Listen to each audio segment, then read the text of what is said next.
Paramount Classics представляет совместно с Capital Films фильм производства Крус Вагнер. В районе цитрусовых плантаций в Калифорнии завтра ожидается более теплая погода. Спроси у пыли. Все же кое-где утром деревья необходимо будет утеплить.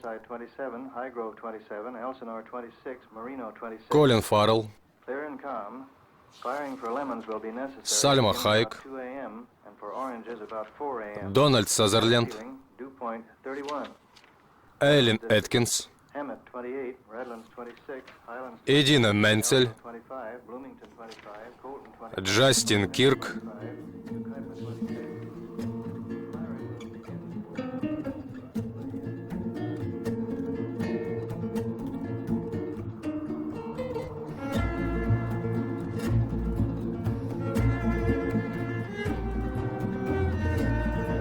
композиторы Рамин Джавади и Хейтер Перейра.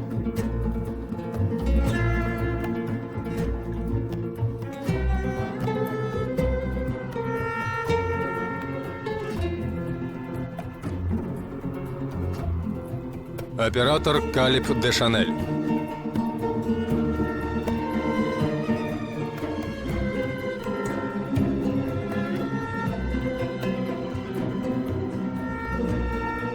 Продюсеры Том Круз, Пола Вагнер, Дон Грэнджер, Джонас Маккорд.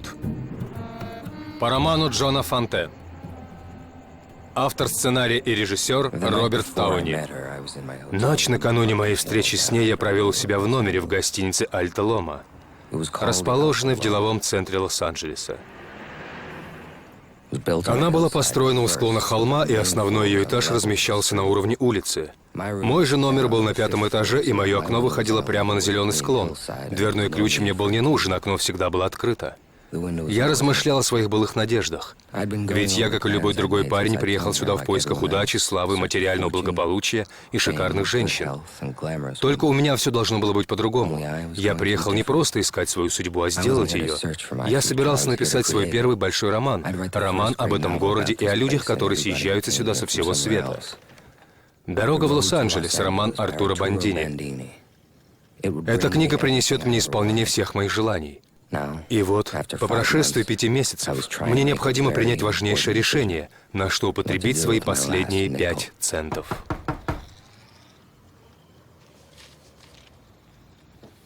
Мистер Бондини, вы уже 1,5 месяца не платите за проживание. $4 в неделю быстро превращаются в кругленькую сумму. Или вы уплатите все причитающиеся $24, или собирайте вещи и убирайтесь. 6-я ее записка за 6 недель. Весьма унизительно. Моей хозяйке явно пишется легче, чем мне.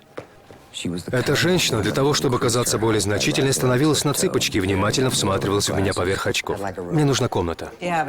Заплатить можете? Я писатель. 1 минуту, мистер Арчер.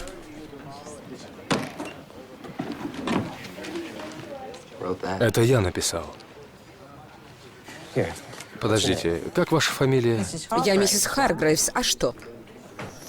Миссис Харгрейвс?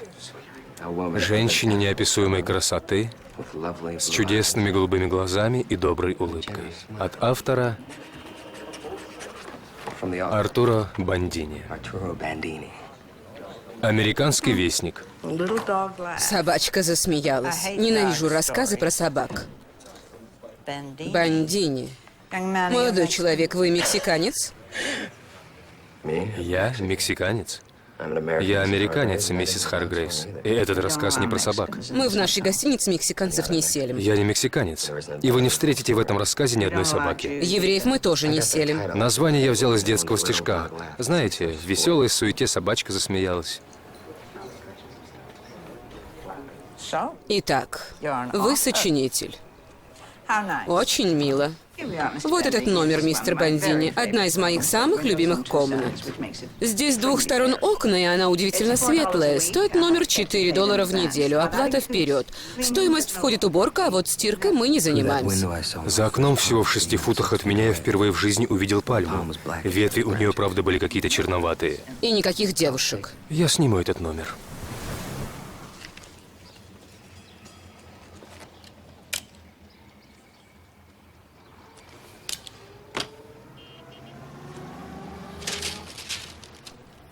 С налетом окиси углерода из туннеля на 3-й улице. В сухой черный ствол забились пыль и песок, принесенный ветром из пустынь Мохаве и Санта-Ана.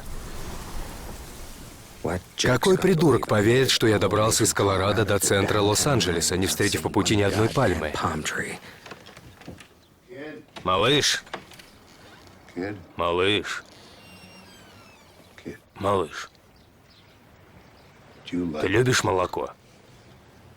Да, Хелфик, я люблю молоко. Ну что ж, тогда вот мой план. Парень, который развозит молоко, мой друг. Каждое утро в 4 часа он ставит свой грузовичок за отелем и поднимается ко мне в номер, чтобы... Что-то не очень похоже на план, Хелфик. Нет, нет, малыш, подожди. Пока мы с ним пропускаем по рюмочке, ты можешь сбегать за молоком, у тебя 10 минут. Что скажешь? Если это твой друг, почему нельзя просто попросить у него? Малыш, ты что, издеваешься? Он же знает, что я молоко не пью. Я это для тебя делаю. Только для тебя. Нет, Хелфик, спасибо. Мне хотелось бы считать себя честным человеком. Твое понимание дружбы меня очень удивило. Ладно. Я ведь просто хотел удружить тебя. Удружить? Отдай мне тогда долг. А сколько я брал? 50 центов. У меня нет. Ну хотя бы 10 центов. 5? Малыш, у меня совсем нет наличных, но... Я позабочусь о том, чтобы в молоке у тебя недостатка не было.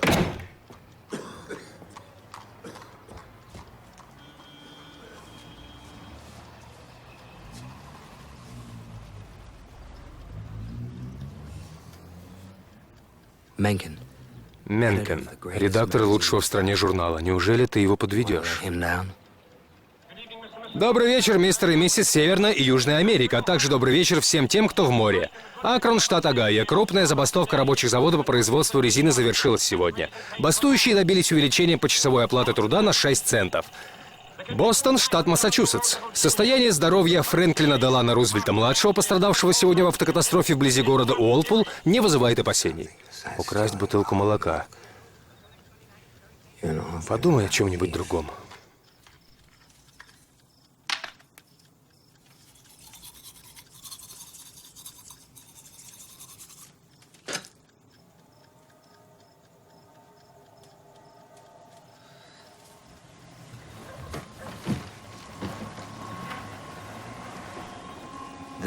Улицы полны ими. Блондинками и брюнетками. Вот из модной иностранной машины выходит девушка с накидкой из рыжей лисы. Девушки на площади. Они повсюду, и все они не мои. Им достаточно одного взгляда на меня, чтобы понять, перед ними неопытный дурачок, не знающий женщины жизни. Дурачок, который боится жить и любить.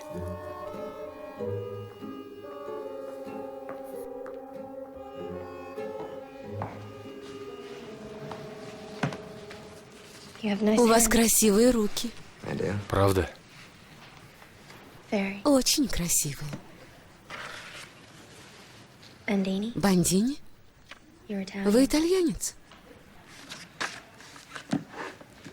За каждый просроченный день с вас 2 цента. Святая Тереза, когда я был маленьким, я просил у тебя авторучку. Ты услышала мои молитвы. Авторучка у меня появилась. А сейчас я молю тебя, милая, прелестная святая, пошли мне вдохновение. Подскажи мне какой-нибудь сюжет, чтобы получилась отличная история. И я стал бы богатым и знаменитым, и не стыдился бы своего имени.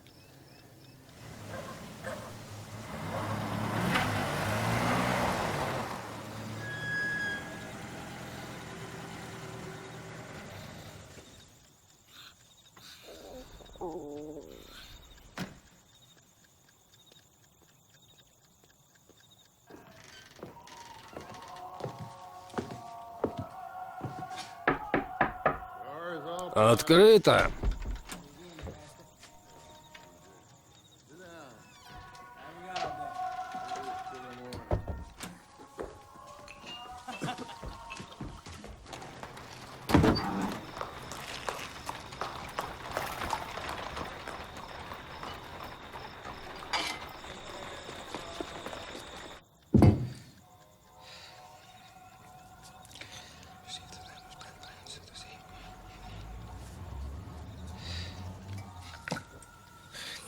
За тебя, Мэнкен.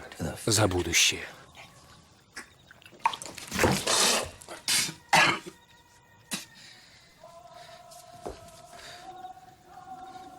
Пахта.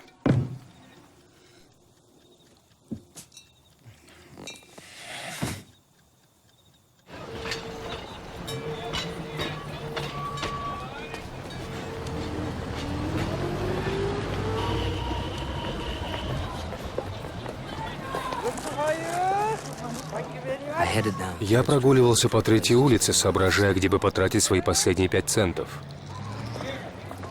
И тут я увидел это кафе.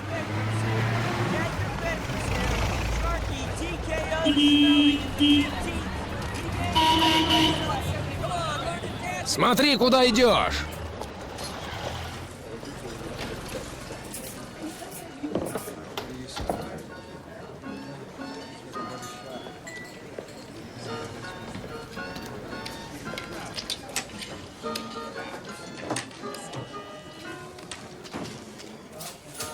Отличное место для того, чтобы окончательно разориться. Что желаете? Кофе со сливками. Всего лишь 5 месяцев назад у меня было $150 в кармане и множество грандиозных планов в голове. В те дни я был Артуро Бондини, испытывающим любовь ко всякой живой твари, не исключая людей.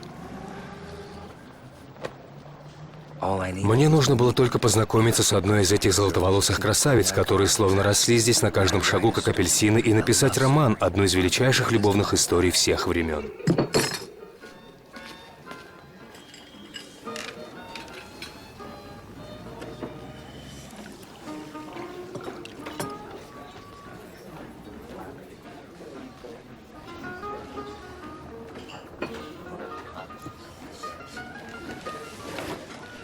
Кто это принес?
Вас не устраивает кофе?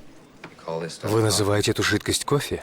А может быть, никакого кофе здесь нет? Может быть, это просто водичка, в которой прокипятили ваши ужасные сандали? Возможно, вы другой обуви не носите. Возможно, вы от природы такая неряха. Но я бы на вашем месте по центру города в этих харачис не разгуливал. У мексиканцев их называют хуарачис, а не харачис. Желаю вам умереть от сердечного приступа прямо на этом стуле.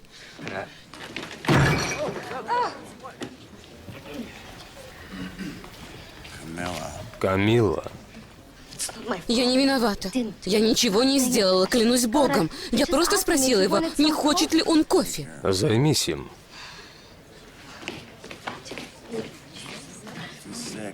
Если ему плохо, выведи его отсюда.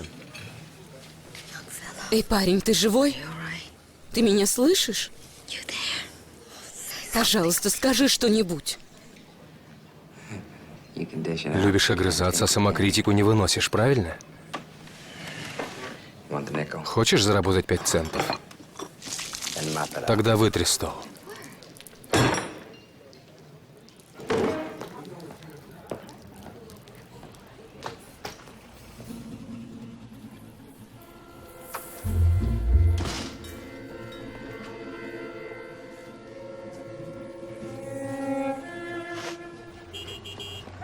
Эй, ты!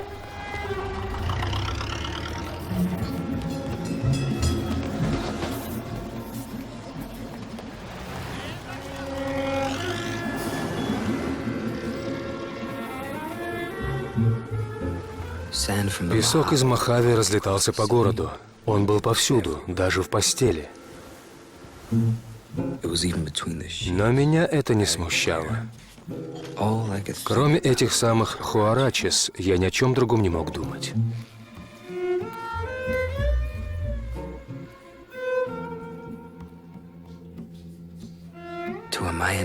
Принцессе народа майя от никчемного гринга.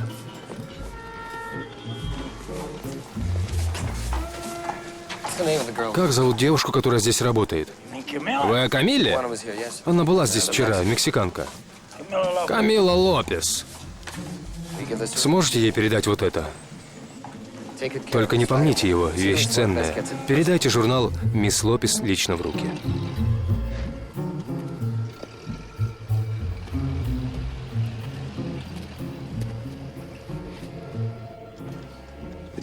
Дело было в том, что я просто не мог вернуться и увидеться с ней. Мне и чашку кофе не на что было купить.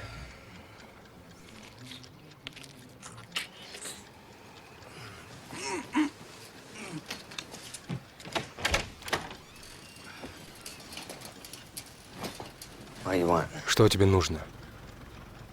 Малыш, я честный человек.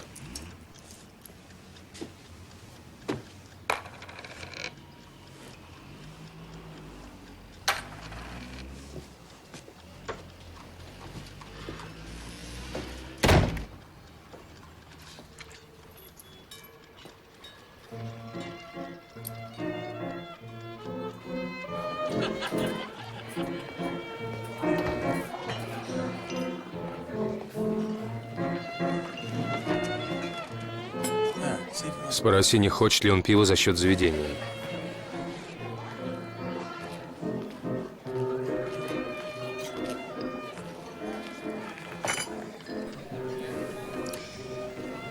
Извини, что с кофе так получилось. Здесь все заказывают пиво, кофе мало кто просит. Оно и понятно. Я тоже выпью пиво, если денег хватит. Как бы то ни было, надеюсь, этот кофе вкуснее. Тебе ведь со сливками, да?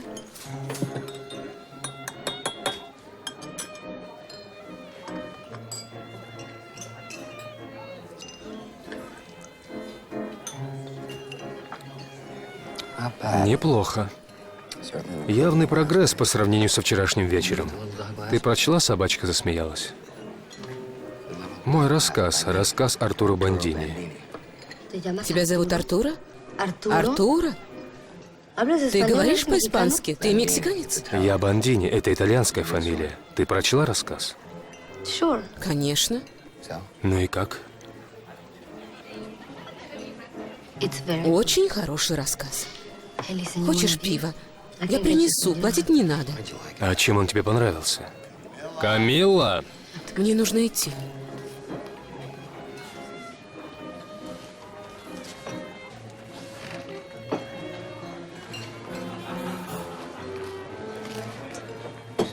Ты мне так и не сказала о своем впечатлении. Я сказала, рассказ мне понравился. Я люблю истории про собак. Про собак. Я очень люблю собак. Там нет собак. Как нет? Этот рассказ не про собак. Да я слышу. Ну тогда почему же ты назвал его «Смех собачки»? Зачем ты соврала? Послушай, пей, пожалуйста, свое пиво. У меня полно работы. Сиди и отдыхай, ладно?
Сэр! Сэр! Вы забыли шляпу. Вы хотели еще что-то сказать? Камила не умеет читать. По-английски, во всяком случае.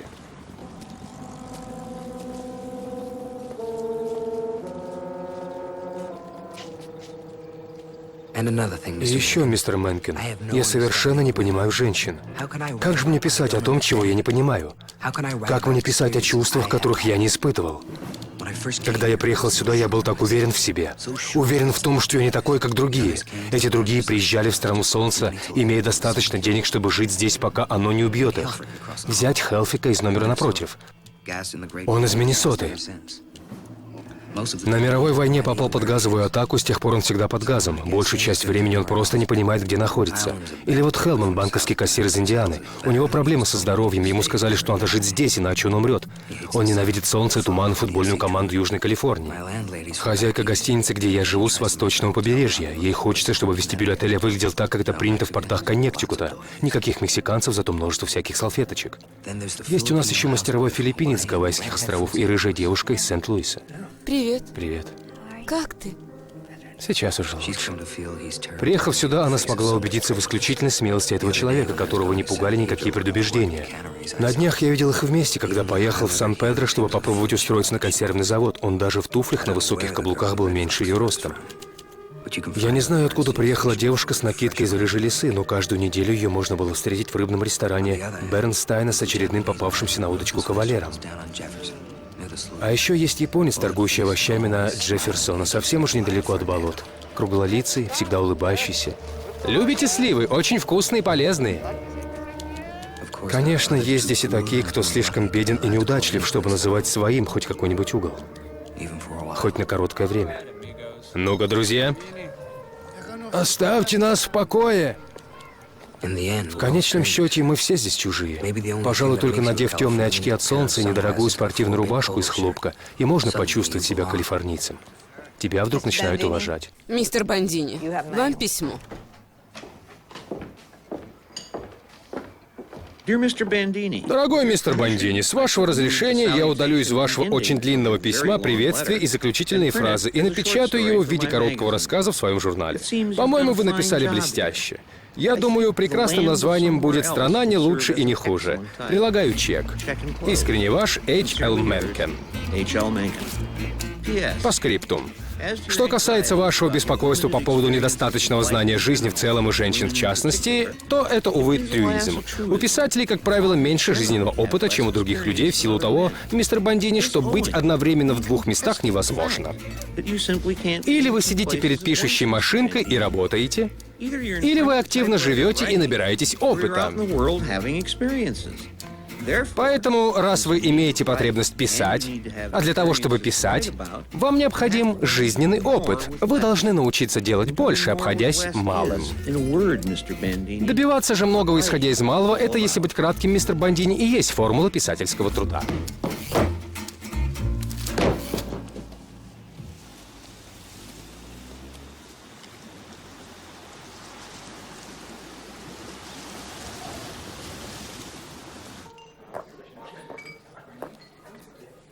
Все еще злишься на меня?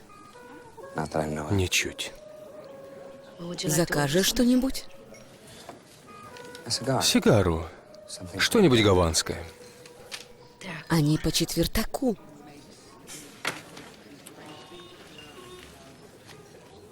Сдачи не надо.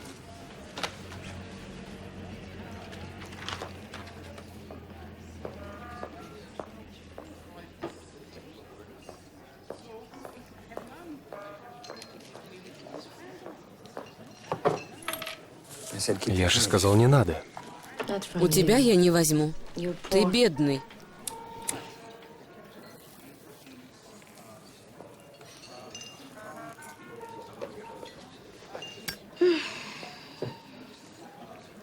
Ты ничего не заметил?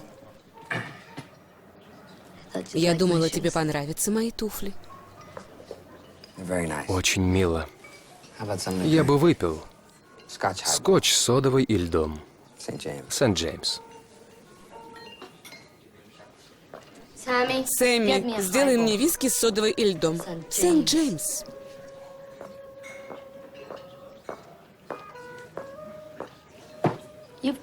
Ты изменился. Раньше ты был просто противным, а теперь урвал несколько баксов и стал еще и высокомерным. 40 центов. А ты не изменилась. Ты все так же маленькая мексиканская принцесса, прелестная и невинная. Я не прелестная и не невинная. Для меня ты всегда будешь прекрасным маленьким пионом, девушкой-цветком, выросшим на древней мексиканской земле. Сукин ты сын, жалкий итальяшка. Я не хуже тебя. Я тоже американка. Во всяком случае, скоро так будет. Вот только пройду тест. Конечно, пройдешь, но сначала нужно читать научиться.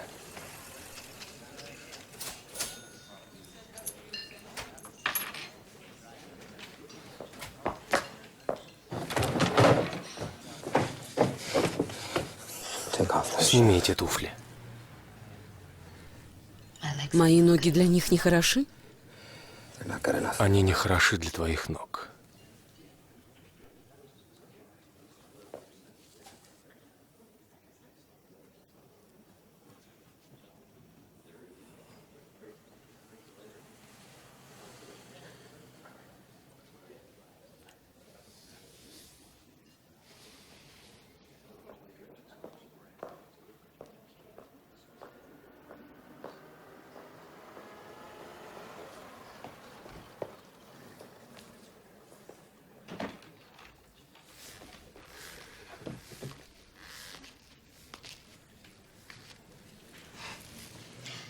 Извини меня за то, что я наговорила. На самом деле я так не думала. И я тоже. У тебя есть машина? Нет. У меня есть. Она на стоянке. 27-го года, с откидным верхом. Вид у нее немного помятый, но ехать можно. Я заканчиваю в 11. Так в 11.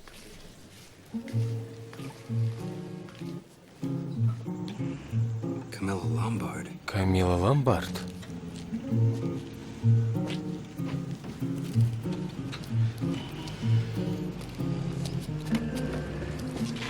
Артура, это Сэмми. Привет. Ты едешь?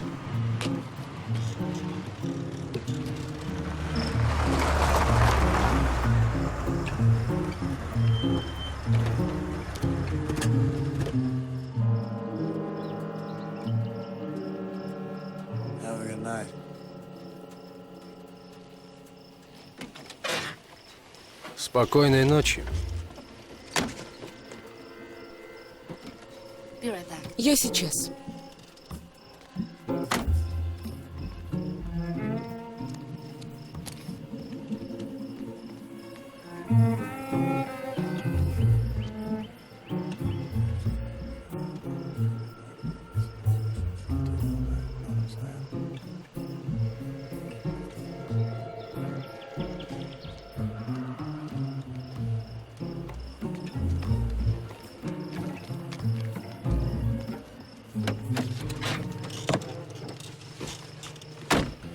Кто он?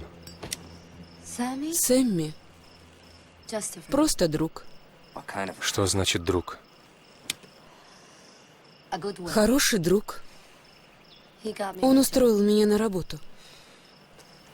Бармену разрешили нанять тебя? Сэмми не просто бармен. Да, а кто же он? Концертирующий пианист?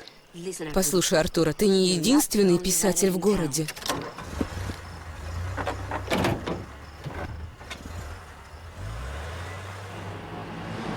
Значит, Сэмми писатель. Ты удивишься, когда узнаешь, как он пишет. Он имя-то свое сможет написать? Тебе нравится моя машина?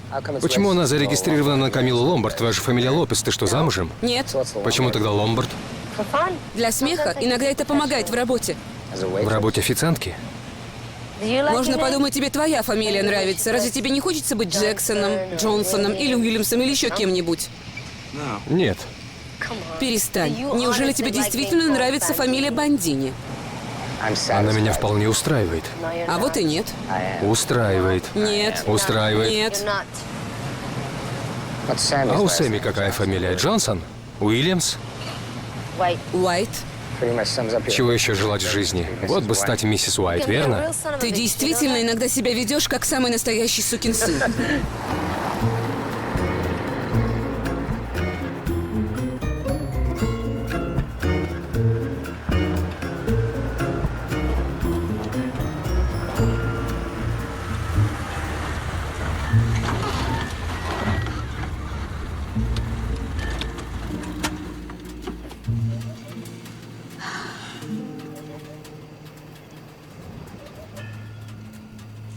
Тебе все еще холодно? Нет. За утесами всегда тепло. За ними, как под одеялом.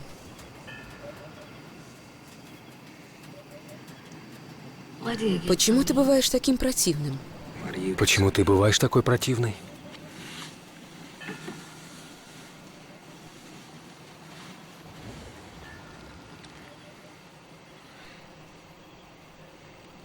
Разве мы не можем быть друзьями?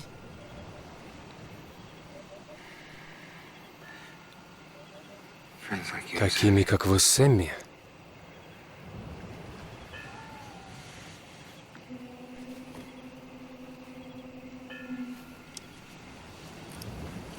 Смотри, какой туман.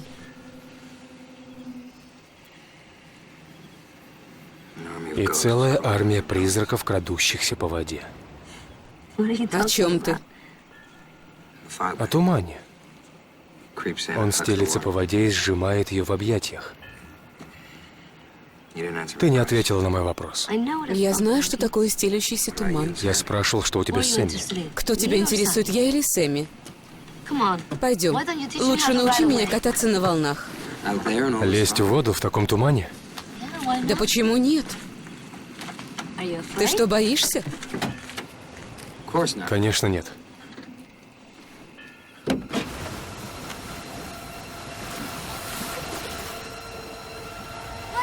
Чего ты ждешь? Иди в воду. Иди сюда. Давай.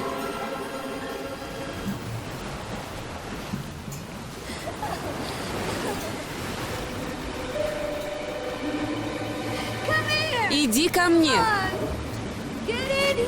Можешь не прикрываться.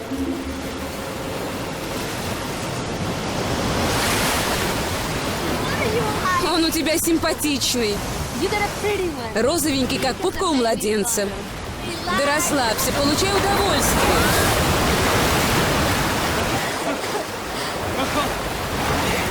Только не вздумай кататься на волнах. Обязательно покатаюсь, ты мне только покажи как. Я ведь из Колорадо. И что же, ты не умеешь кататься на волнах? Возможно, мой метод тебе не подойдет, он у меня нетрадиционный. Ничего, мне очень хочется, чтобы именно ты меня научил. Первым делом иди туда, где волны, и ничего не делай. Просто стой там. Так и сделаю, обещаю.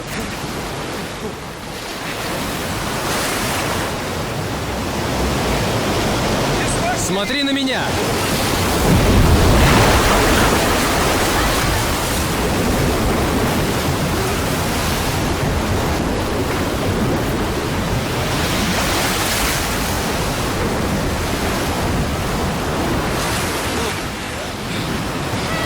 На помощь! Камила! Камила! Камила! О боже, Камила!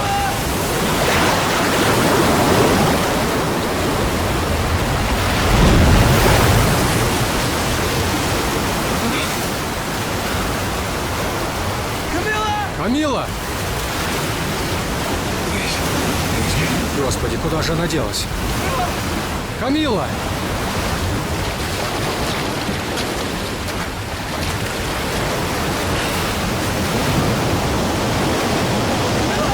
Камила!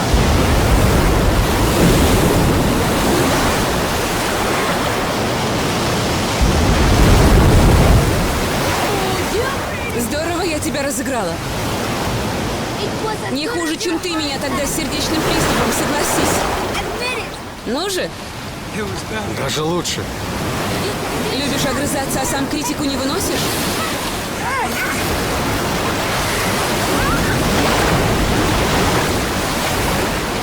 Прекрати!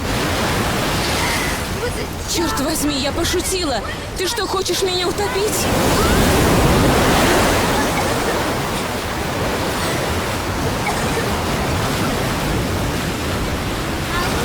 Никогда в жизни тебя не прощу.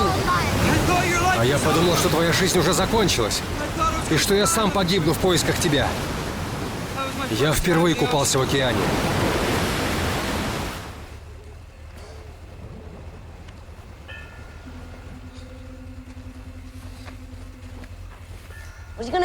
Что будешь делать? Потопаешь домой пешком? До центра города 10 миль. Ты где живешь? В Альталома.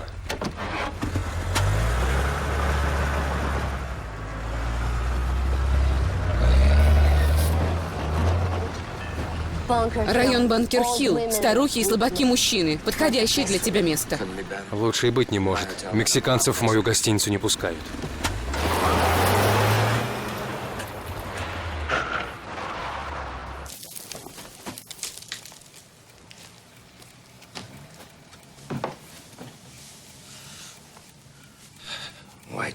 Весь белый. Неудивительно, что ей стало смешно, а кому бы не стало.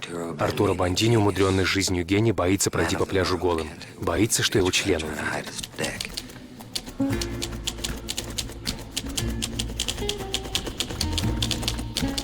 Пальма, пальма, пальма.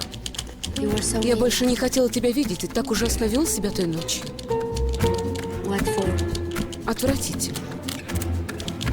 Садись.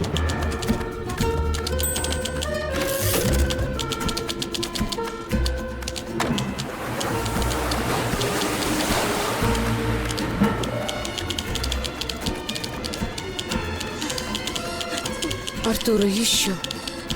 Пожалуйста, не останавливайся. Артура. Боже мой, Хелфик, ты не знаешь, что перед тем, как войти, нужно стучаться? Извини, малыш. Я не хотел помешать. Творишь, да? Послушай, малыш. Сколько у тебя есть бабок? Блядь, и опять? Нет, это не на выпивку. А на что же? На мясо. Мясо? Я о таком мясе, как, например, стейки, которыми кормят на Востоке. О настоящем мясе, не таком, как здесь. Ну да, у нас здесь коровы другие. Вот именно. Здесь всегда солнечно и сухо. Коровам достаются одни сорняки. Мертвая дурная трава, поэтому в мясе полно червяков. Они его подкрашивают, чтобы оно казалось красным, с кровью. Тебе это известно. Может быть, ты сможешь это использовать в одном из своих... Хорошо, хорошо. Сколько тебе нужно? 50 центов. На Оливково есть мясная лавка, в которой продают настоящую говядину из Канзаса. Это поможет не удержаться от спиртного.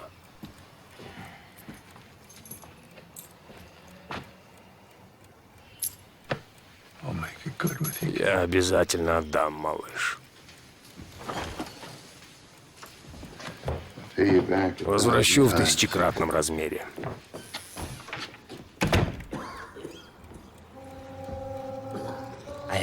У меня оставалось меньше $10. Этого хватит, чтобы заплатить за гостиницу за 2,5 недели или купить 3 пары туфель, или 2 пары брюк, или 1000 почтовых марок для отправки рассказов Менкину. Но рассказов у тебя нет. Ни рассказов нет, ни таланта. Еще, пожалуйста, не останавливайся. Убожество.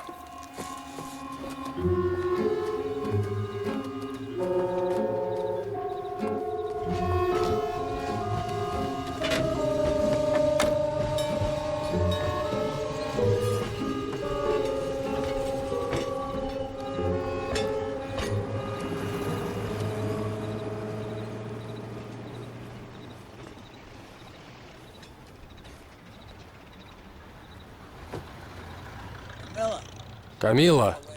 Камила, подожди.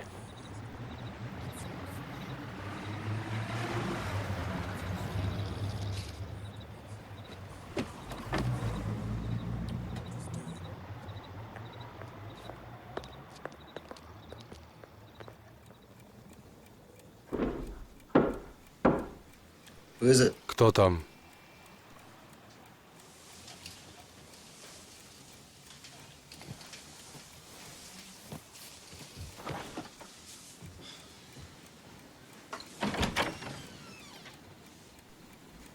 Привет.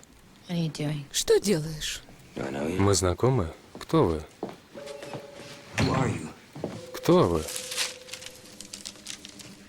Он судорожно обхватил ее, она прижалась к его трепещущим бедрам. Еще не останавливайся.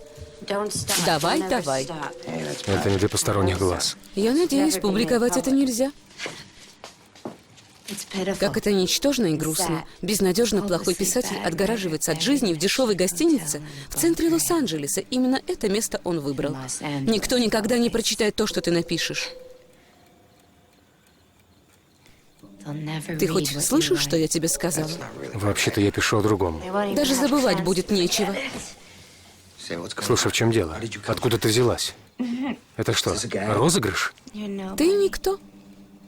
А из меня могло что-то получиться. Вот так.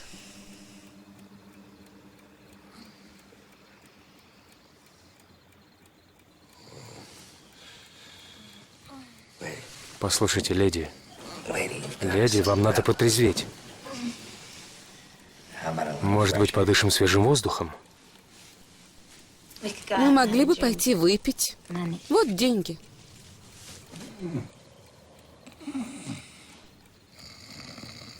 Леди, это отличная мысль. Пойдем выпьем.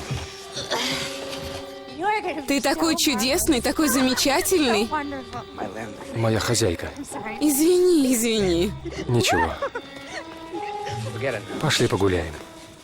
Хорошо, но нам надо выпить, я настаиваю. Вот деньги. Ладно, мы выпьем, только убери деньги.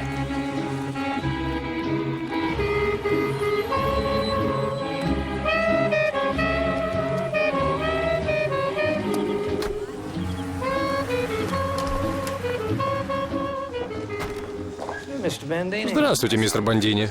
Привет, Соломон, как дела? До вашего появления, мистер Бандини, игровых автоматов было больше, чем посетителей. Маленькое пиво, правильно? И виски. Много виски. Он тебя знает? Твои губы, твои прекрасные губы. Боже, какие губы. Давай сначала выпьем.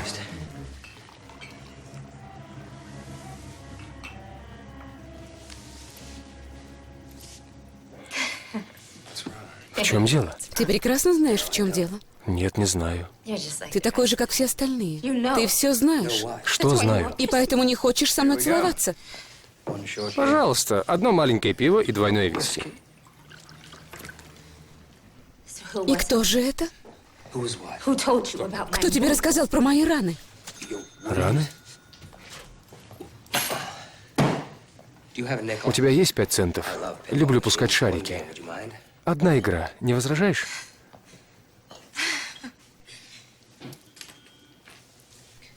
Все, что захочешь, дорогой. Спасибо.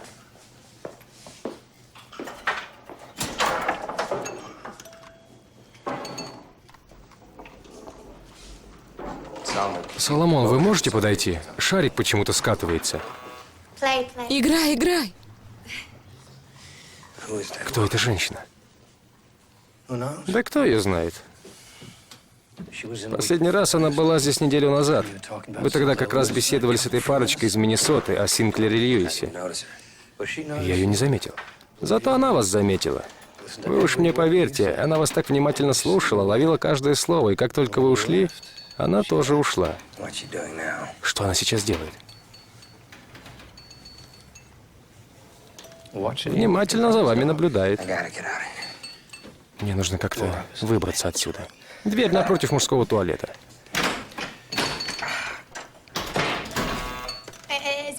Все в порядке, дорогой? Еще монетка нужна? Нет, нет, я просто хочу...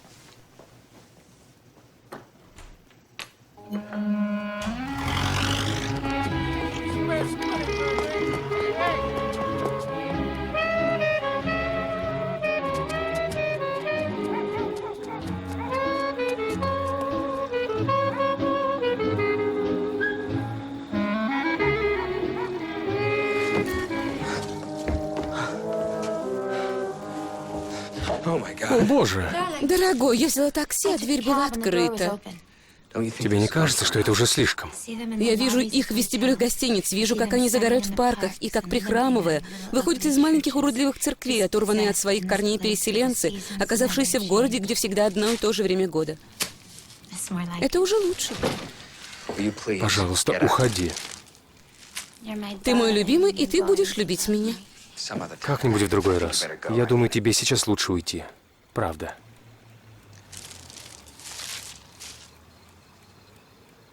Я знаю, как я тебе противна. Ведь тебе известно, что у меня под одеждой. Нет, что известно? Я даже имени твоего не знаю. Вера Ривкин. На Востоке у меня была настоящая жизнь. Были друзья, которые знали, кто такие H.L. Менкен и Эдна Сент-Винсент Миллой. А сейчас я экономка. Обслуживаю одну милую еврейскую семью в Лонг-Биче. Я устала заниматься домашним хозяйством. Однажды я увидела тебя у Соломона и услышала, о чем ты говоришь. Потом я пошла и купила твой рассказ. Прочла его и почувствовала, что ты способен, увидев меня, понять, какая я на самом деле. И я пошла за тобой к твоему отелю. Ужасно глупо, безумно глупо, но вообще-то я человек хороший. Просто нормальный человек. Честное слово.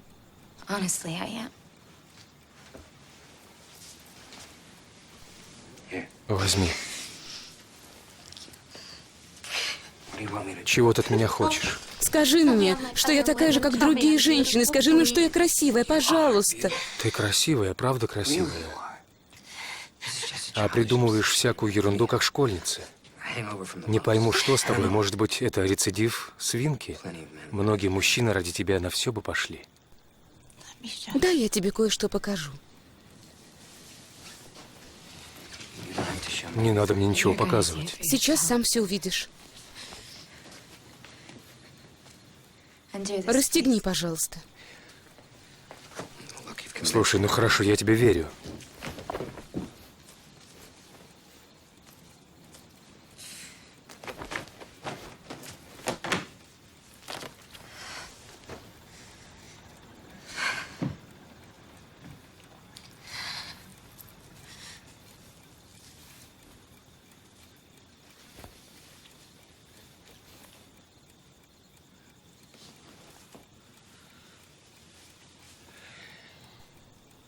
Да, да. Я так и думала. Ты все об этом знаешь.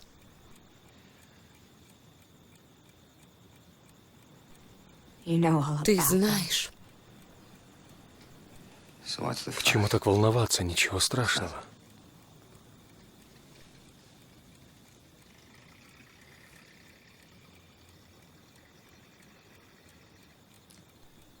Скажи это моему мужу. Безобразно, ужасно, отвратительно. Вот что он мне сказал.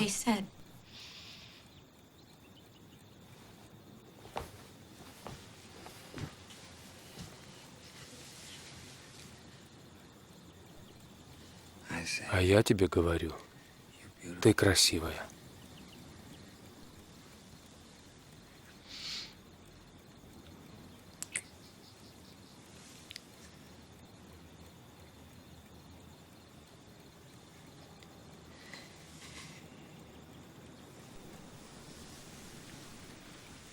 Извини меня. Прости. Извини, не знаю, что на меня нашло. Прости. Успокойся. Я подожду в коридоре, пока ты... Не волнуйся.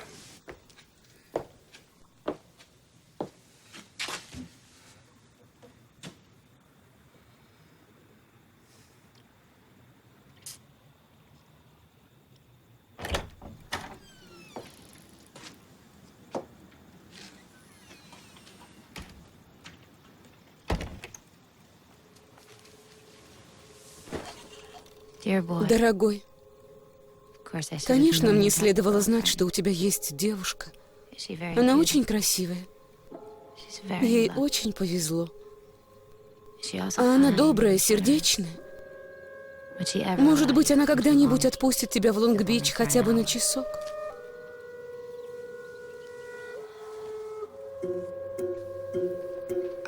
Я проснулся с чувством облегчения, убедившись, что помимо Камилы в жизни могут быть и другие варианты. Может быть, Вера была немного сумасшедшей, но, как она сама себе сказала, человеком она была хорошим. Мы читали одни и те же книги, говорили на одном языке, и она была в состоянии оценить мои произведения. Я вдруг стал себе больше нравиться, я снова был Артуро Бондини, испытывающим любовь ко всякой живой твари, не исключая людей и не боявшимся абсолютно ничего. «Мистер Бондини, эй! Бондини! Я Сэмми, бармен из кафе «Колумбия». Да, Сэмми Уайт. Да. Камила сказала, что вы печатаетесь. Ну и что? Мне бы тоже хотелось попробовать себя на этом поприще. Заняться издательской деятельностью? Нет, писать рассказы, как вы, стоять за стойкой и терзаться по ночам. Меня это больше не устраивает. Я хотел бы пристроиться куда-нибудь и заниматься делом. Рассказы, например, писать, да? Я надеялся, что вы сможете дать мне полезные советы. Вот этот журнал, где собачка засмеялась. У вас, случайно, не найдется лишнего экземпляра? Очень бы хотелось прочесть ваш рассказ. Где-то он у меня был, я точно помню.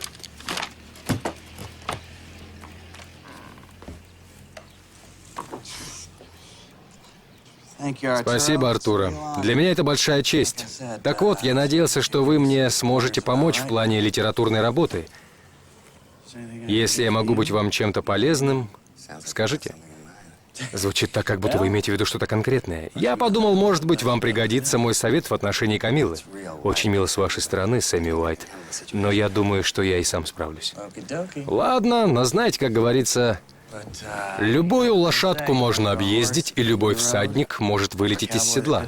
Камила маленькая упрямая пони, поводья с ней надо держать покрепче. Держать поводья покрепче. Интересный оборот. Вы слишком мягко себя ведете с этой девушкой, мистер Бондини. Слишком мягко. Недопустимо мягко. Вы не понимаете мексиканских женщин. А что, мексиканки отличаются от других женщин? Нет, сэр.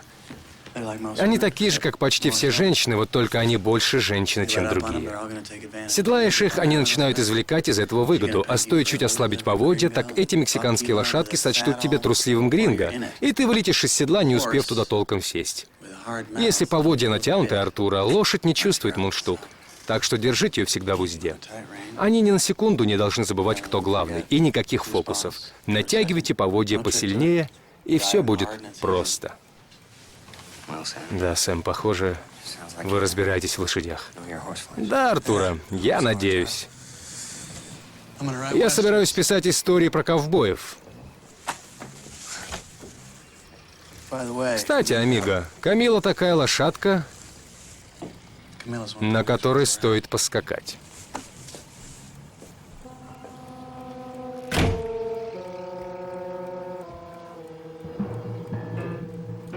Я рада тебя видеть.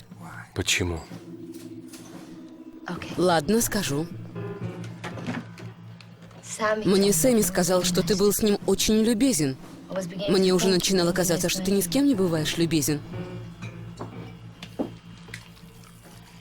Принести что-нибудь? А где сегодня Сэмми? Он уехал. Домой? В пустыню на какое-то время. Он себя неважно чувствует. Что с ним? Камила? Я думаю, туберкулез.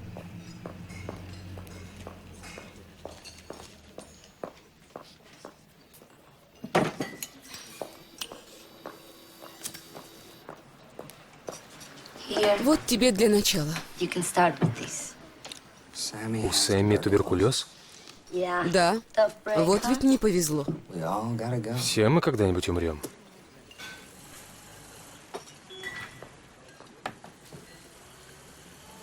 Ты что говоришь? Он долго не проживет. Как ты смеешь так говорить? Но... А как все твои другие дружки? Других у меня не было. Ну, конечно, извини, спросил, не подумав. Можно мне счет? Не надо платить. Сэмми угощает.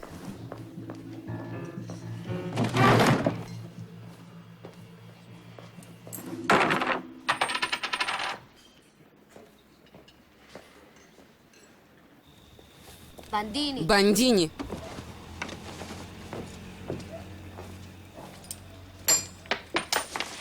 Я и так знаю, что ты самоуверенный нахал, мог бы и не платить. Причем, если нужно заплатить больше, чем $50, ты сразу поджимаешь хвост. Очень смешно. Сэмми тебе текст написал. Почему ты всегда такой противный? Отвратительный. Противный, отвратительный я? Я все что угодно, но только не противный. Я несу любовь, моя дорогая, любовь ко всякой живой твари, не исключая людей. Мне все одинаково дороги. Большой писатель не может быть противным. А ты большой писатель, неужели? Тебе этого никогда не понять.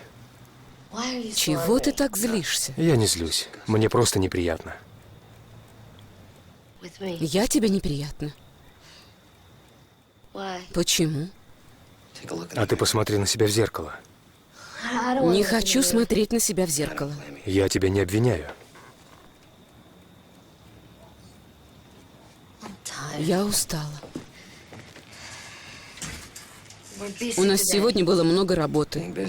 Не в работе дело, а в этих туфельках и во всей этой косметике на лице. Ты как дешевая копия американки. Если бы я был мексиканцем, я бы тебе башку оторвал. Мне надоели твои замечания по поводу того, что я мексиканка. Не так уж мы с тобой друг от друга отличаемся. Ты смуглый, темноволосый, глаза черные. Черных глаз не бывает. У тебя? Шла бы ты лучше. Подумала о Сэмми. Что ты вообще здесь делаешь?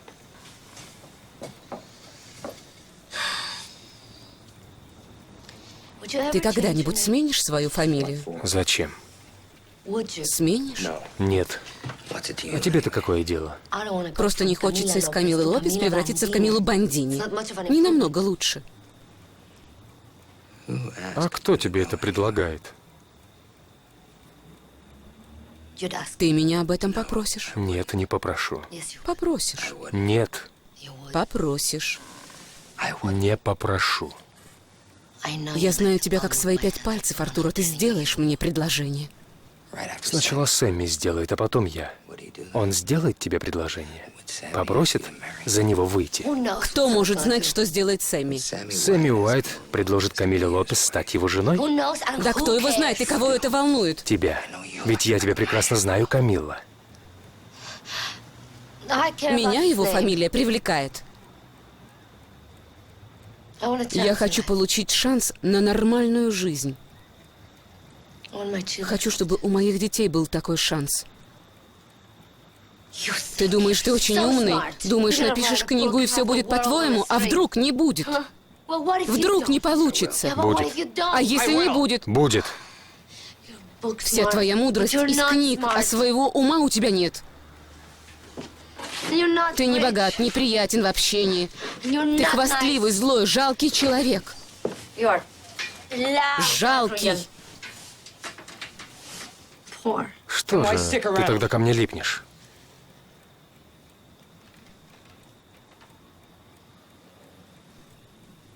Иди сюда. Зачем?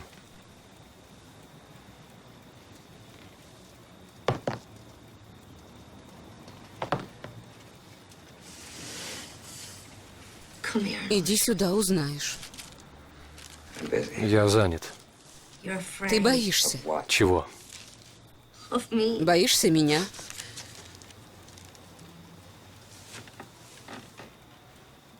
Да, боишься. Боишься лечь рядом со мной.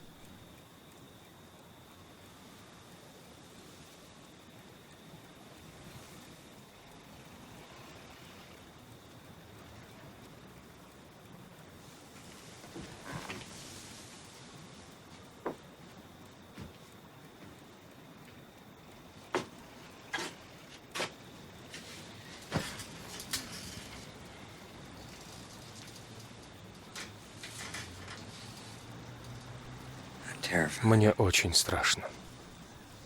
Сними брюки.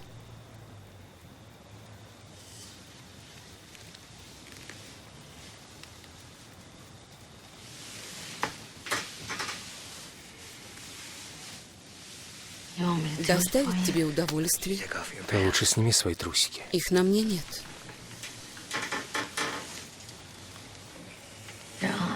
Как она смотрится?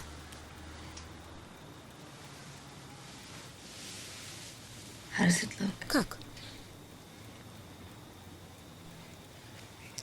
Нормально. Хорошо. Все в порядке.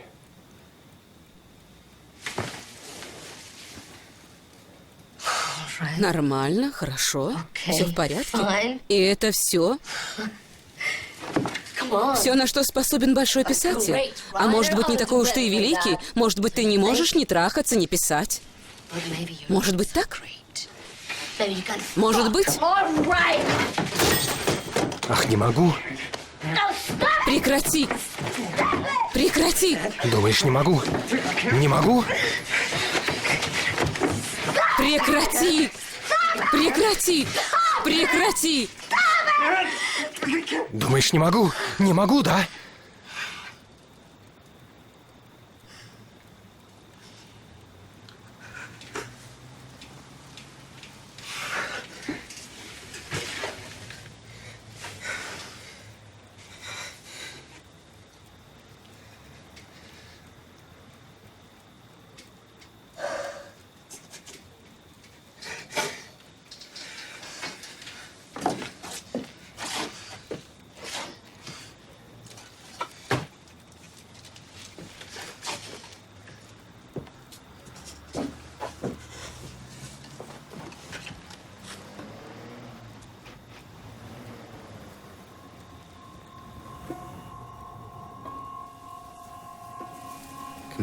Камила никогда меня не простит. С Эми ей было лучше. Я был просто не вправе еще раз притронуться к ней.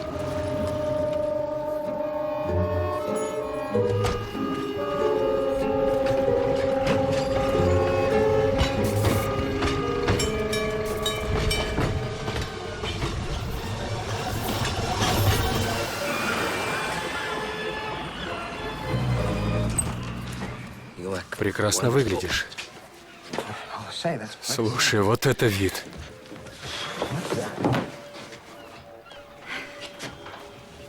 Можешь полюбоваться? Садись.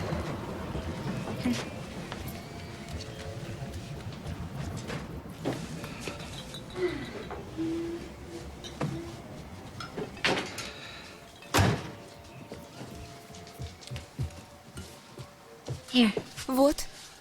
Приятный холодный напиток. Это не пахта? Вкусно.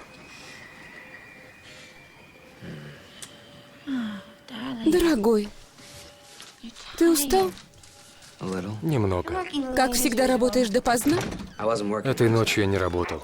Ах ты озорник.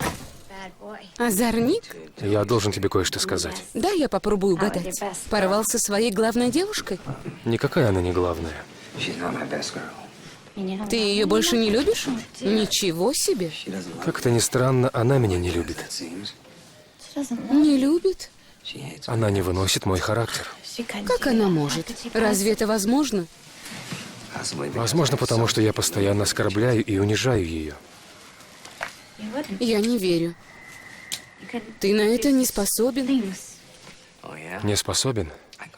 Как ее только не обзывал. Грязной мексиканкой, дешевкой. Это когда я был в хорошем настроении. Кстати, она мексиканка. О, Боже! Боже мой! Боже милостивый! Вера, в чем дело? Это меня Бог наказывает. Что, прямо сейчас? А как ты обращаешься с еврейскими девушками? Еврейскими? Обзывай меня как хочешь, только не бей. Ты с ума сошла, я не собираюсь тебя обижать, не собираюсь. Мне не нужно было тащиться в Лонг-Бич, чтобы обидеть тебя. Я мог бы это сделать у себя в комнате. Какого черта? Зачем мне тебя обижать? С какой стати? Я ведь не люблю тебя даже. Зачем же ты приехал? Хотел сделать счастливым одного человека. Слушай, извини, где мое пальто? Ты поэтому ее оскорбляешь? Оскорбляешь, потому что не можешь сделать ее счастливой?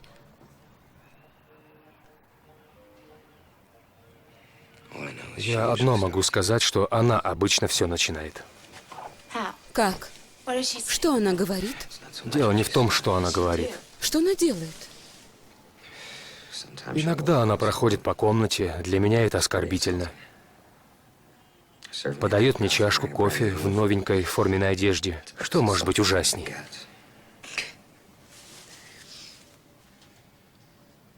Она совершенна. Так же, как здешняя погода. Воздух, туман, эвкалипты, пылинки в лучах солнца. Здесь было идеальное место для жизни. Но потом сюда приехали мы, чтобы добывать золото, нефть, снимать кино, строить эти ужасные отели и грязные улицы. Мы приехали не для того, чтобы жить. Мы копаем, суетимся и хватаем все, что только можно урвать. Здесь ее дом. Если бы у Бога была хоть какая-то совесть, Он бы вышвырнул нас отсюда и оставил ее дом таким, каким он был, чистым и совершенным. Как она.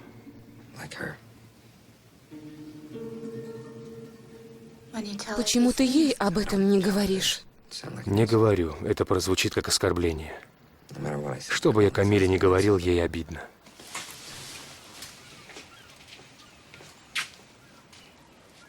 Тогда говори это мне. Зачем? Представь себе, что я — это она, и я верю в то, что ты говоришь. Слушай, я бы с удовольствием, но... Я принцесса Камила. И вся эта прекрасная земля принадлежит мне. Здесь нет американцев, нет Лос-Анджелеса. Есть только я. Пустыня, горы и океан. А потом... Потом приехал я. Потом приехал ты. А кто ты? Я, Артуро Бондини. Писатель. Гениальный писатель приехал сюда ради меня. Но я очень гордая. Я снова и снова отказываю. Но в конце концов я сдаюсь. Ты неотразим. Нет сил сопротивляться. Ты подчинил меня. Ты меня покорил. Ты великий конкистадор. Ты Кортес. Только я итальянец. Ты очень добрый.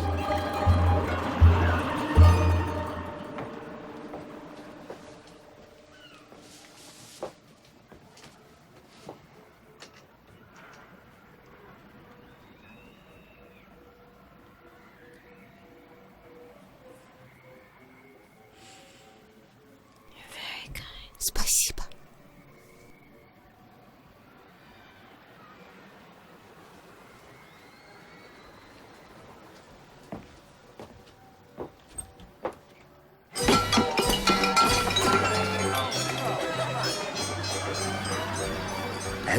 Проходя по бесконечным рядам ярмарочных палаток со всей этой жаждущей 10-центовых удовольствий публикой, мужчинами в матросках, девушками в купальных костюмах, немощными стариками, детьми, Бондини испытывал ко всем им чувство жалости из-за неизменности их устремлений и в то же время восхищался их безграничной отвагой.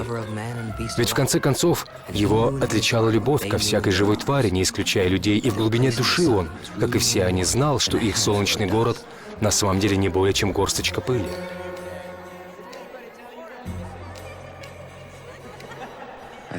В конце концов, мы здесь ненадолго. А потом попадаем куда-то еще. Исчезаем, как забытые сны. Даже вам, Менкен, этого не избежать.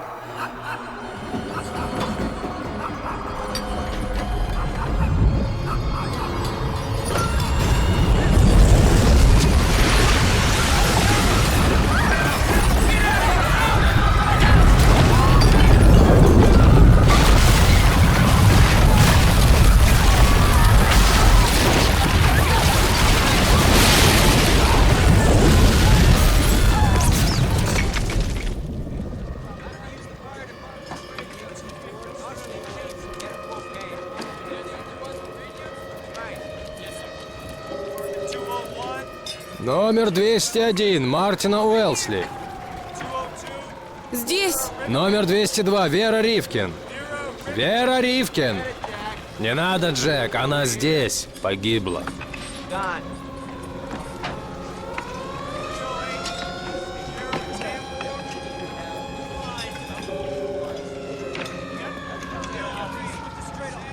Спасибо, что слушаете нашу радиостанцию. Местное время 16:35. От вчерашнего землетрясения силой 6,4 балла более всего пострадали районы Лонг-Бича, Комптона и Хантингтона. По предварительным данным, более 100 человек погибли, имеется множество раненых. В то же время центральные районы Лос-Анджелеса в 25 милях от эпицентра землетрясения практически не пострадали.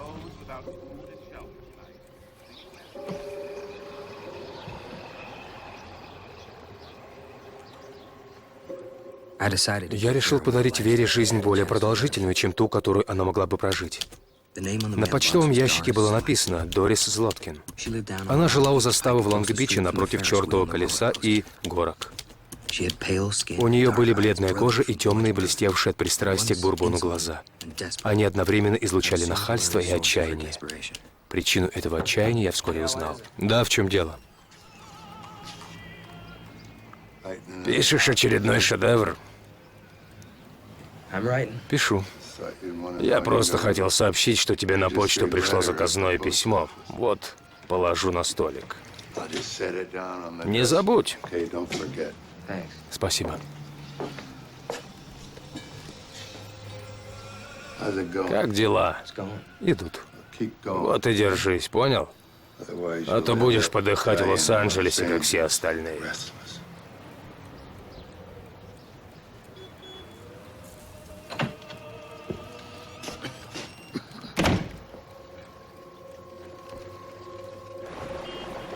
Дорогой мистер Бандини, мне не хотелось бы прямо сейчас печатать ваше последнее произведение. Я считаю, что этот увлекательный рассказ мог бы стать частью более объемного труда, написание которого в вашем теперешнем финансовом положении очевидно затруднительно. Поэтому воспользуйтесь, пожалуйста, приложенным чеком на $250 и доведите дело до конца. Полагаю, полностью распутать клубок лучше всего в формате романа. Преданный вам H.L. Менкен. В моем самом длинном рассказе было 10 страниц. А тут Менкен требует написать целый роман. Как это сделать? Как?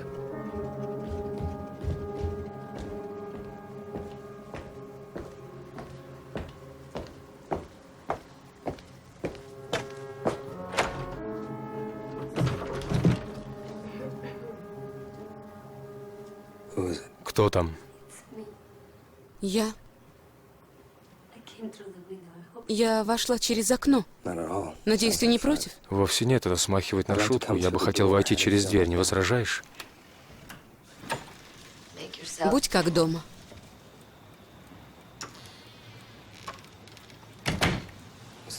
Чем обязан? Решила тебя навестить. Трудно в это поверить, да? Не включай, не надо.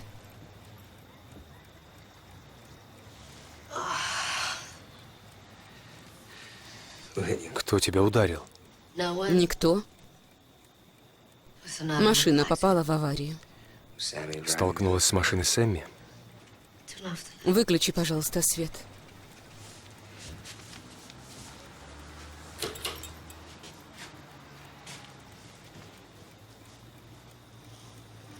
Я не знаю, куда идти.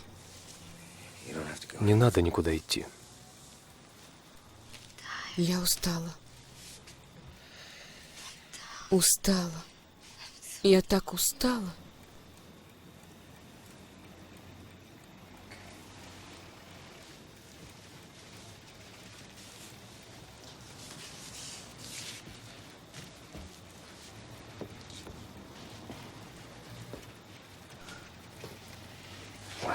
Почему он это сделал?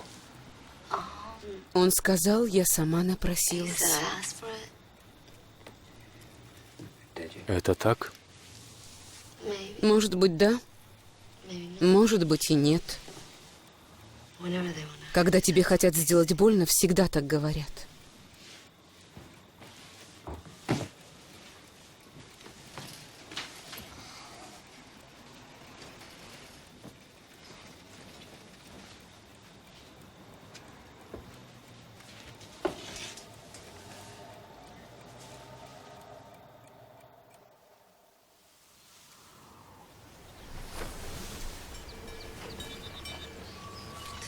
Артура?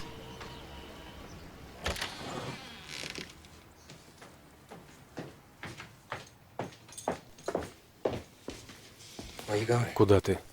А ты куда? В лагуну. Можешь одолжить мне несколько баксов? Я тебе их вышлю, когда снова устроюсь на работу.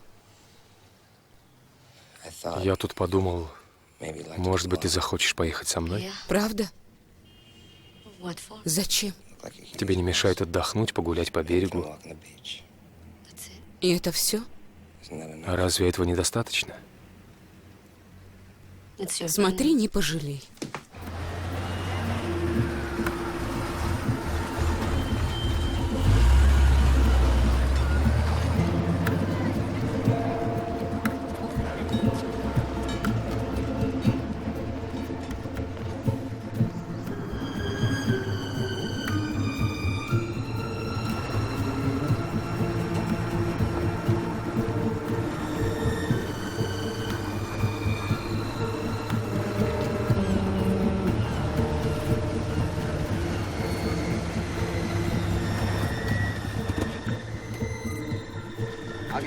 Возьму ключи от дома.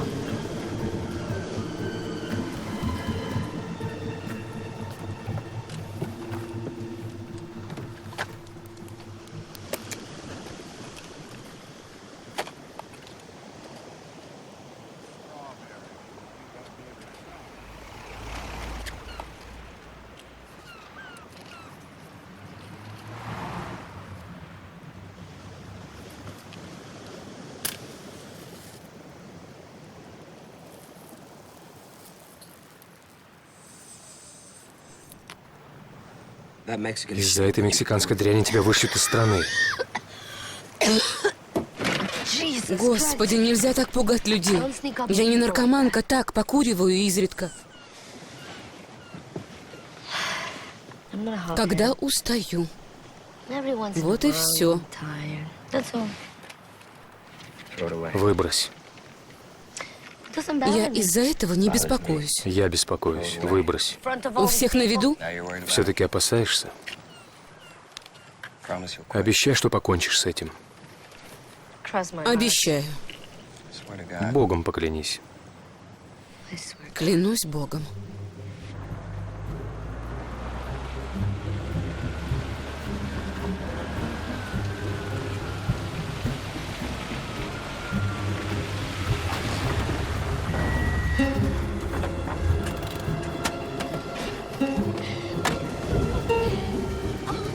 Боже мой! Ты только посмотри! Посмотри!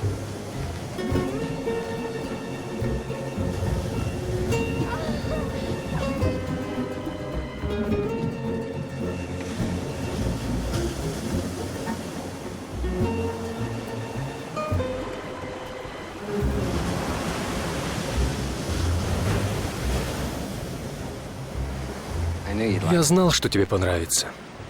Ничего ты не знал. Невозможно предвидеть, как отреагирует человек. В твоем случае возможно. Тебя так и тянет ко всему белому. Сукин сын. Итальяшка несчастный. Да, я знал, что ты скажешь что-нибудь в этом роде. Ты меня дразнишь? Да, дразнишь. Помоги мне встать.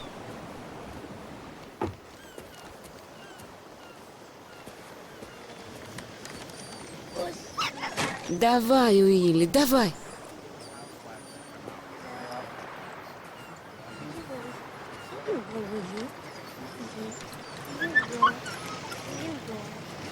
Сколько? Я не знаю. У тебя теперь будет дом. Он думает, что на него сейчас нападут, что океан подбирается именно к нему.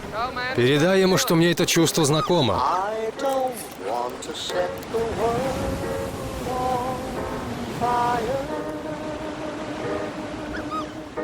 I just want to start a flame in your heart. In my heart I have but one desire, Маленькое пиво, маленькое пиво, маленькое пиво. and that one is you. Маленькое пиво.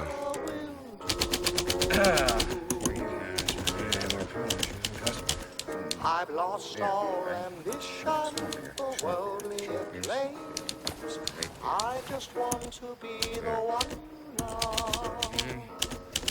And with your admission, I'll have reached the goal I'm dreaming of. Believe me, I don't want to set the world on fire.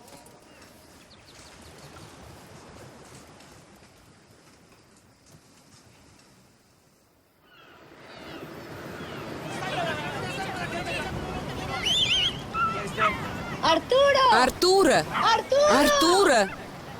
Что ты делаешь? Подождите минутку, ребята. Быстро одевайся и иди к нам, Нет, зачем? чтобы в командах было поровну игроков. О чем ты говоришь? Давай сыграем. Ты в одной команде, а я в другой.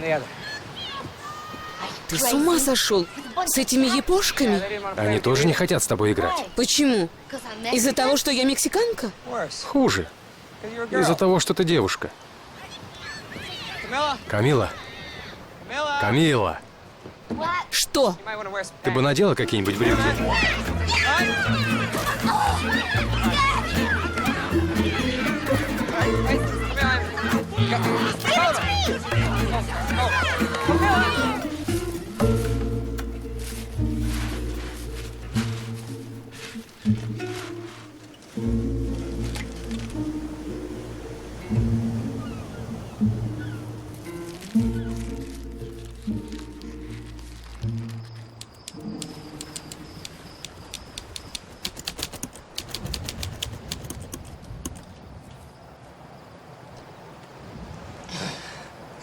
Спасибо.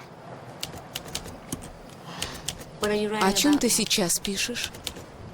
О девушке. Она мексиканка? Еврейка.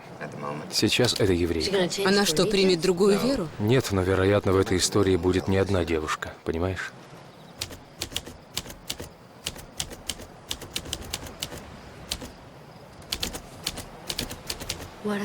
Что я здесь делаю? Я здесь потому, что вызываю в тебе чувство жалости? Нет. А какие чувства я вызываю?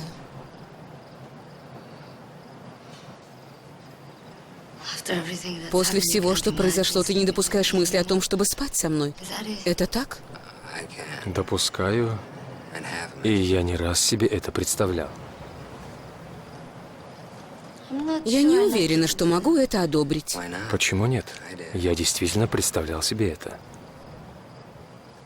Потому что фантазии могут превзойти реальность. Я не настолько хороший писатель.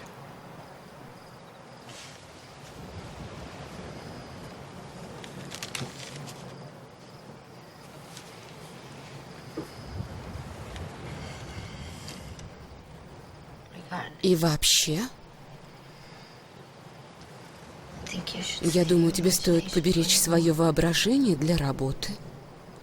Зачем расходовать это на меня, если можно все сделать по-другому? Идем в постель, Артура. А пожалуйста, скажешь?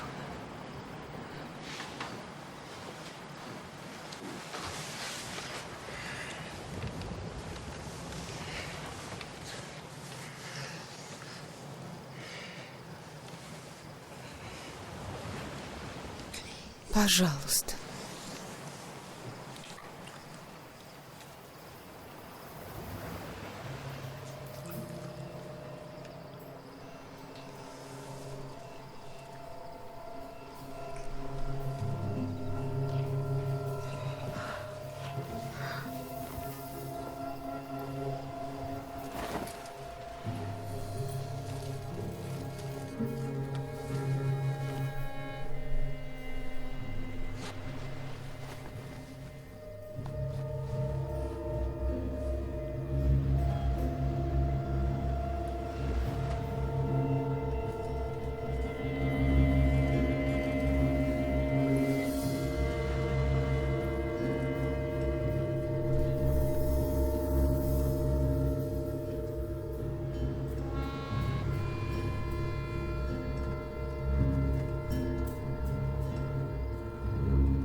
Все в порядке?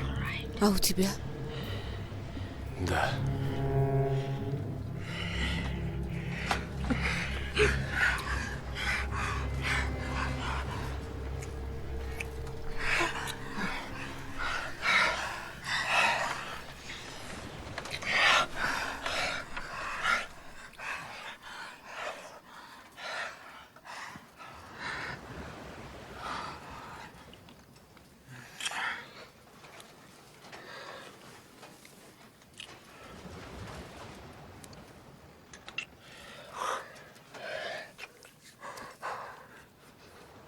Don't let go. Don't ever let go of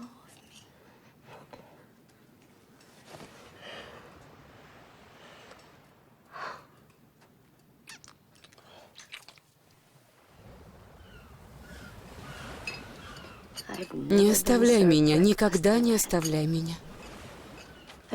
Первый раз мне подают завтрак в постель. Что это? Открой.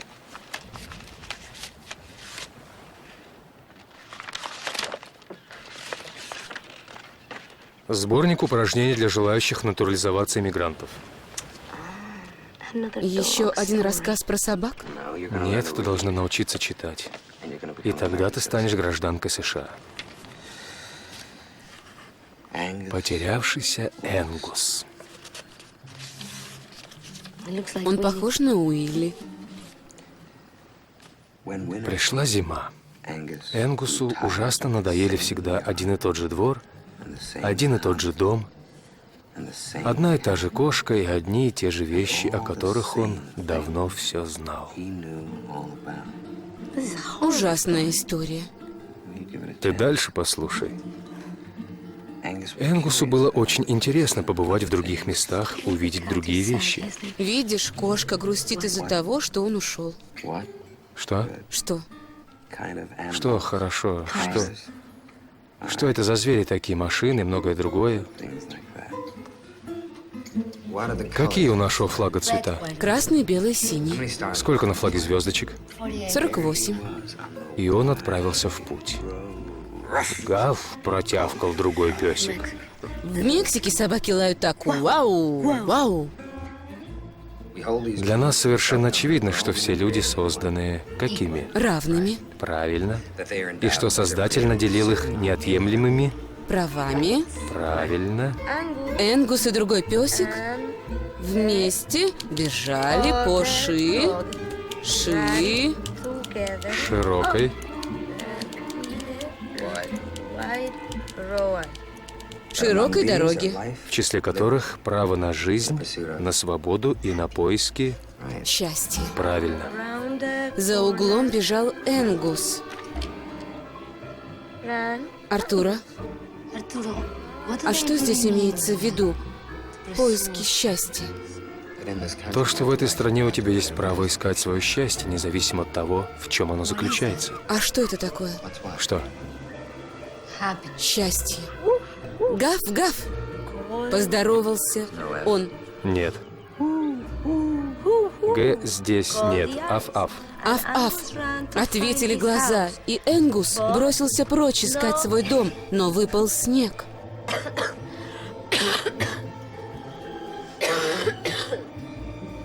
Как ты? Нормально. Выпал снег, а потом пошел дождь. И Энгус еле добрался до какой-то норы. Он сидел там и ждал, пока... Что для тебя означает счастье, Камила? Можешь объяснить? Да.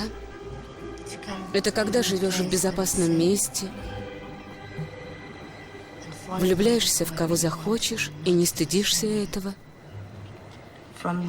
Так он и бегал от одной двери к другой, пока, наконец, не вернулся счастливый на тот же самый двор, к тому же самому дому, к той же самой кошке и тем же самым вещам, о которых он давно все знал. Все.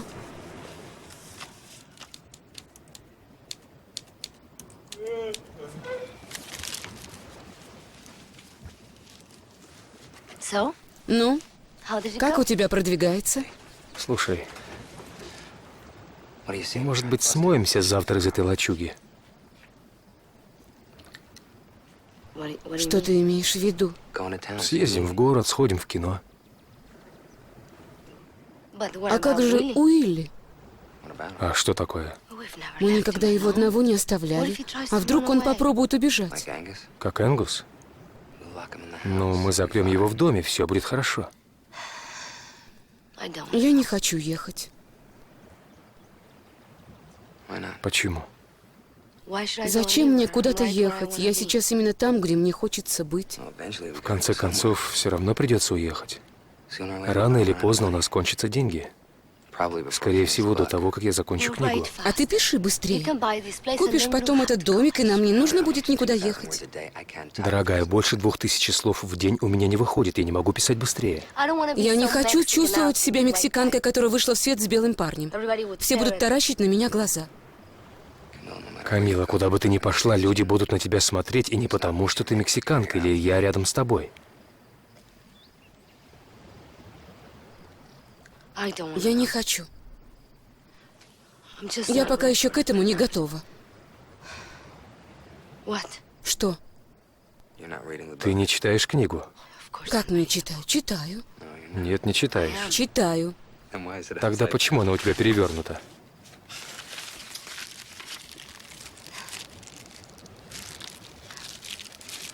Где ты это взяла? Я хотела прочесть. Это чепуха. Это даже в книгу не войдет. А что здесь?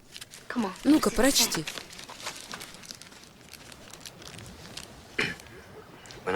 Когда я был маленьким и жил в Колорадо, я очень переживал из-за гадких прозвищ, которыми меня мучили. Смит, Паркер и Джонс. Они обзывали меня итальяшкой, макаронником, грязной скотиной, и их дети оскорбляли меня точно так же, как я оскорбляю тебя. Чепуха.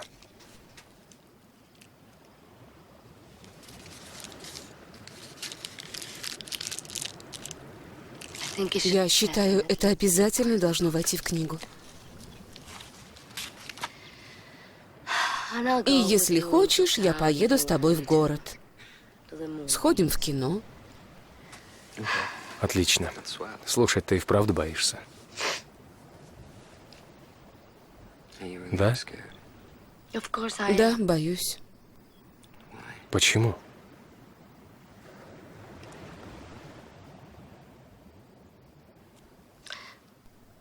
Ведь это наше первое свидание.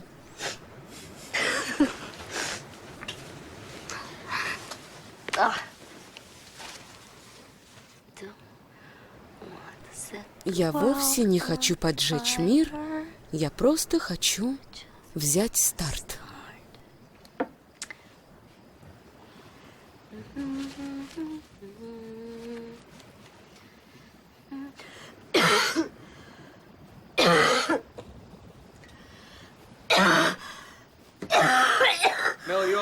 Камила, как ты там? Все в порядке? Все прекрасно. Я почти готова.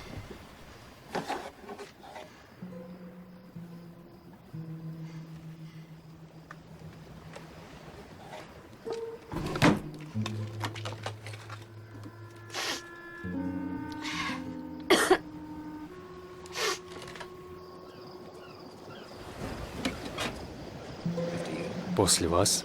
Спасибо. Дамочки, в главных ролях Джоан Бондел и Дик Пауэлл.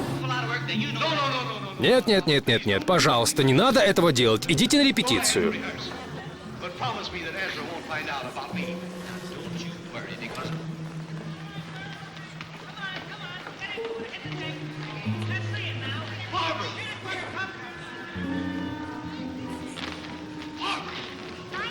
Меня зовут Джоан Грей. Оденьтесь поприличней. Я одета. Как вам не стыдно? Меня взяли в это шоу, и я не собираюсь из него уходить. Вы не хотите, чтобы я выступала? Мне надоело вас слушать. Да оденьтесь же вы, наконец. То, что вы все говорите, меня не волнует. Я свободная белая девушка 21 года от роду. I don't care what Если вы меня уволите, я найду работу в другом шоу.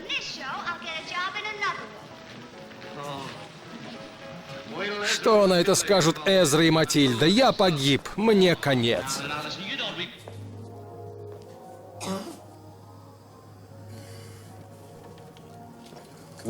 Камила? Камила, у тебя все в порядке? Все хорошо. Тогда что ты там так долго делаешь? Nothing. Ничего. Let's go. Пошли отсюда. You wanna watch Или the ты rest? хочешь досмотреть фильм? С меня хватит. Хорошо. Something wrong? Что-нибудь не так? Судя по твоему виду, И какой же у меня вид? расстроен Getting upset like I did? из-за моего поведения? Да, оно меня расстроило. Ну хорошо, я перегнула палку. Что ж, иногда бывает трудно совладеть с собой. Что ты делаешь? Дай сюда. Отпусти, мы разобьемся. Ты отпусти! Отпусти!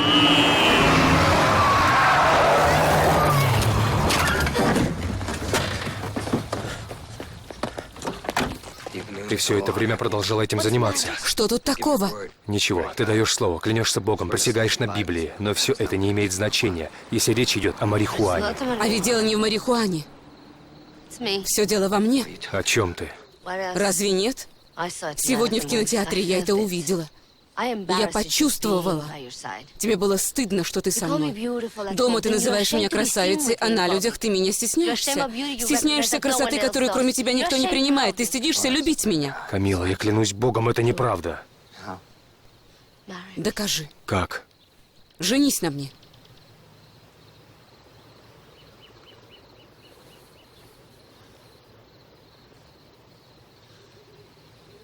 See, Вот видишь, that'll never этого не будет. You know И ты why? знаешь почему? 'Cause you're too Потому что ashamed ты of being слишком Italian to стыдишься marry быть a Mexican. итальянцем, чтобы позволить себе It wasn't жениться the на marijuana, мексиканке. it would've been something else. Если бы не было марихуаны, ты бы еще что-нибудь придумал. Go home, my Иди friend. домой, Артура. Go home and Иди drink домой life. и выпей за жизнь, за свободу и за поиски счастья.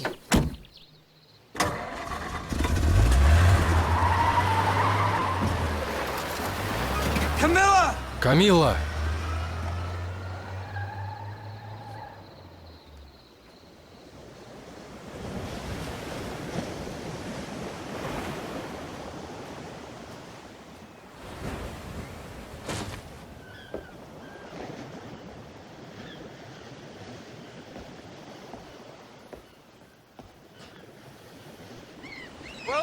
Уилли!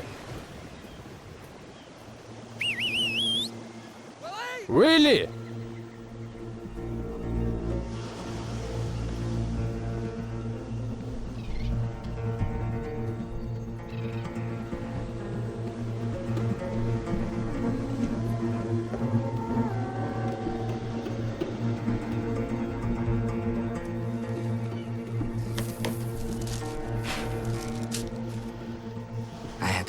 Мне нужно было убираться отсюда. На часть полученного под книгу аванса я перекупил у хозяина прибрежного магазинчика Форд 31 года. Камила? Она вдруг взяла и уволилась. И куда она подалась? Да кто ее знает. Она и квартирку свою в Аламеде освободила. В Лос-Анджелесе я не почувствовал себя лучше. Я повсюду искал Камилу, и везде, где я ее искал, я натыкался на лица, напоминавшие мое собственное. Напряженные, озабоченные, потерянные. Бескровные лица, похожие на оторванные от корней тускнеющие увядающие цветы.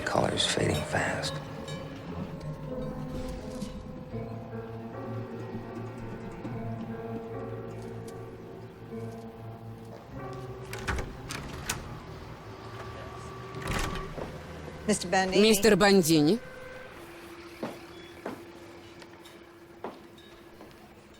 Дорогой мистер Бандини, последние несколько месяцев наши дела в Пирблоссами оставляют желать лучшего.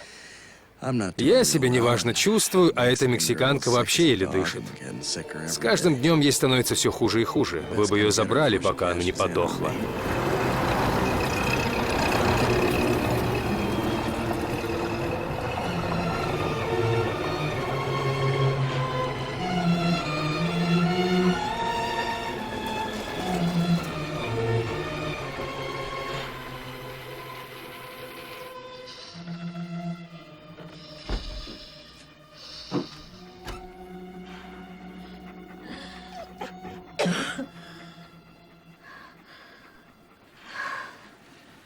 Где Сэмми?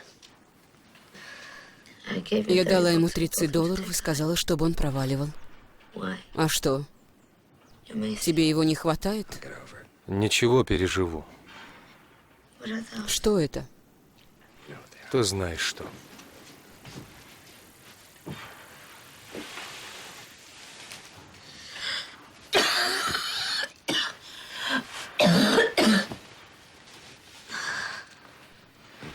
Я заберу тебя в Лос-Анджелес.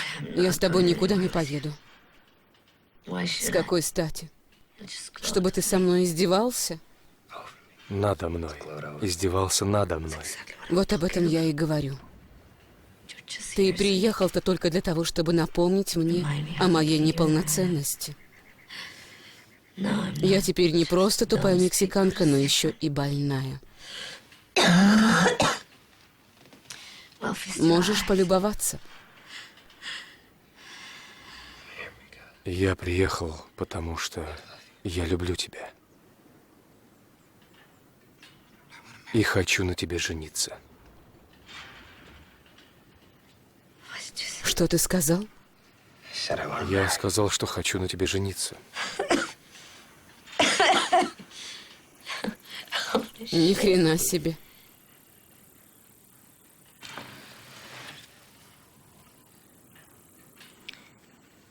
Я помню тот первый день, когда ты пришел в кафе.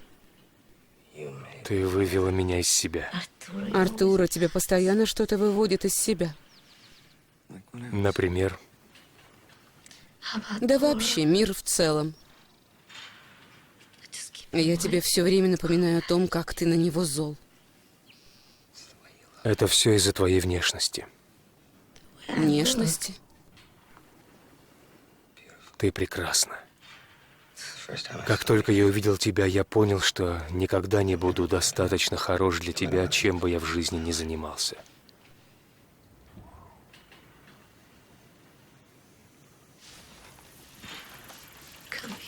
Иди сюда. Иди сюда. Иди.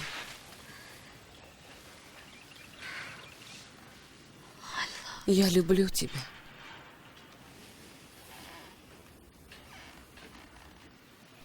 С первого взгляда Нет. Ты словно рос во мне. любовь росла. Любовь.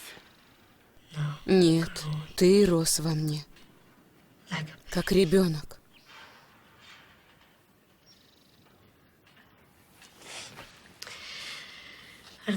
Артура, Да, Камила.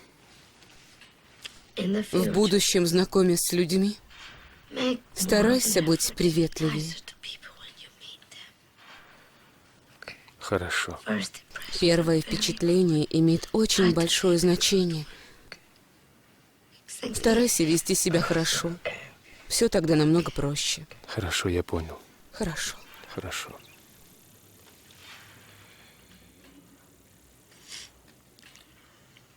Камила Бандини. Я, пожалуй, смогла бы привыкнуть.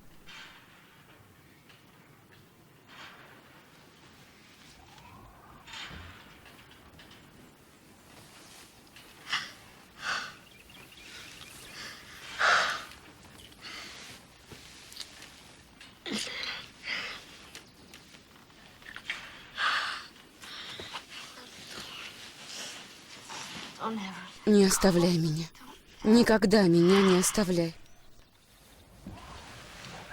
А сейчас я отвезу тебя к врачу.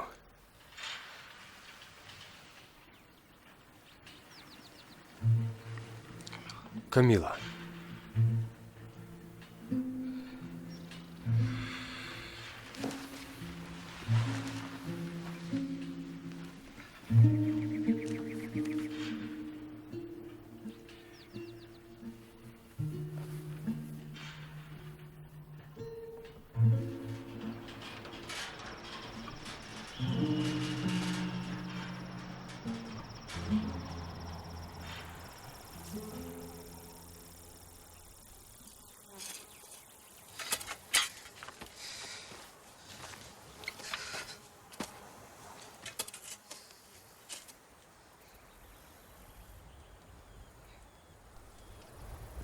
Именем Отца и Сына и Святаго Духа.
Когда я был маленьким и жил в Колорадо, я очень переживал из-за гадких прозвищ, которыми меня мучили Смит, Паркер и Джонс. Они обзывали меня итальяшкой, макаронником, грязной скотиной. И их дети оскорбляли меня точно так же, как я оскорбляю тебя. Они так надо мной издевались, что стать одним из них я уже не мог. Это из-за них я ушел в книги, ушел в себя, а потом сбежал из этого города, чтобы войти в твой дом и в твою жизнь. И иногда, видя здесь те же самые суровые лица, знакомые мне по родному Колорадо, я радуюсь, что их пустые жизни завершаются здесь, и они умирают под этим солнцем. А они ненавидят меня, ненавидят моего отца и отца моего отца. Но они стары, а я молод и полон надежд и любви к моей стране и моему времени. Камилла, когда я называл тебя грязной мексиканкой, это ведь говорил не я, говорила все еще ноющая во мне старая рана. И мне очень стыдно за то, что я так ужасно с тобой поступил.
Камилла Лопес с любовью. Артуро Бондини.